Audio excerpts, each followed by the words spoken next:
Задумывались ли вы, почему собаки называют лучшими друзьями человека? Эти преданные создания не только радуют нас своим присутствием, но и становятся верными спутниками в жизни. Их искреннее обожание и безусловная любовь способны скрасить одиночество и поддержать в трудные времена.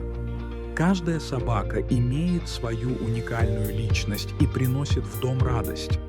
Именно поэтому отношения между человеком и собакой– это истинная дружба, основанная на доверии и взаимопонимании. Подпишитесь, если любите собак.